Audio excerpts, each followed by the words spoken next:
ಜ್ಯೋತಿ, ನಿನ್ಗೊಂದು ಮಾತನ್ನು ಹೇಳ್ಬೇಕಾಗಿದೆ.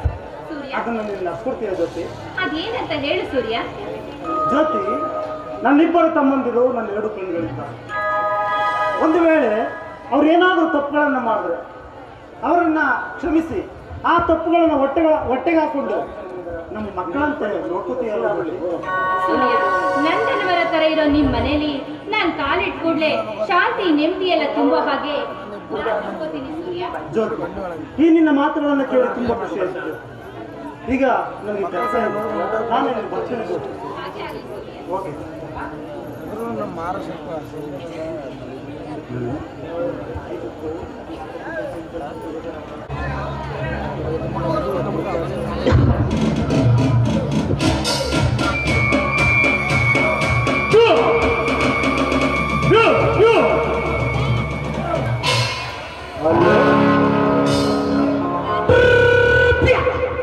ಹಲೋ ಜ್ಯೋತಿ, ಯಾರು ಇಲ್ಲದ ಈ ಪ್ರಶಾಂತ ಸ್ಥಳದಲ್ಲಿ ಮೋಡದಲ್ಲಿ ಅಕ್ಕಿ ತೇಲಾಡ್ತಿರುವೆಲ್ಲ, ಏನು ಸಮಾಚಾರ? ಏನು ಇಲ್ಲ ವಿಶ್ವ, ಈಗ ತಾನೇ ಮಿಲ್ ಕೆಲಸನ ಮುಗಿಸ್ಕೊಂಡು ಮನೆಗೆ ಹೋಗ್ತಾ ಇದ್ದೆ. ಅಷ್ಟರಲ್ಲಿ ನೀವು ಬಂದ್ರಿ. ಜ್ಯೋತಿ, ನಿನ್ನಿಂದ ಒಂದು ಮುಖ್ಯವಾದ ಕೆಲಸ ಆಗಬೇಕು. ಹೌದಾ? ನೋಡಿ, ನನ್ನಿಂದ ಆಗೋ ಕೆಲಸ ಆದ್ರೆ ನಾನು ಖಂಡಿತ ಮಾಡ್ತೀನಿ. ಅದೇನಂತ ಹೇಳಿ.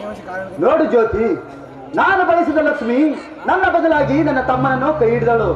ಅದಕ್ಕಾಗಿ ಅವರ 3 ಜನ ಅಂದರೆ ಸೂರ್ಯ ಚಂದ್ರನ ಬುಟ್ಟಿಗೆ ಹಾಕಿಕೊಂಡು ನಂತರ ಮಧುವನ ಮದುವೆ ಮಾಡಿಕೊಂಡು ಸರಸ ತುಂಬಿರುವವರ ಸಂಸಾರದಲ್ಲಿ ವಿರಸ ಮೂಡಿಸಬೇಕು.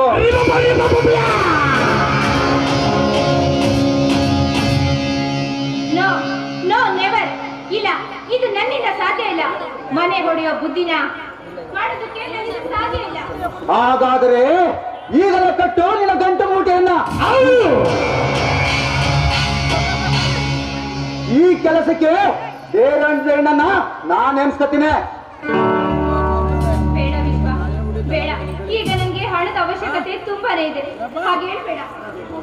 ಹಣ ಬೇಕು ಅಂದರೆ ಈ ಕೆಲಸ ಮಾಡು, ಇಲ್ಲವಾದರೆ ಮಿಂಡನಗಾಗಿ ಗಂಡನ ಕೊಲೆ ಮಾಡುವ ಈ ಜಗತ್ತಿನಲ್ಲಿ ಹೆಣ್ಣಿಗೇನು ಕಮ್ಮಿನೇ?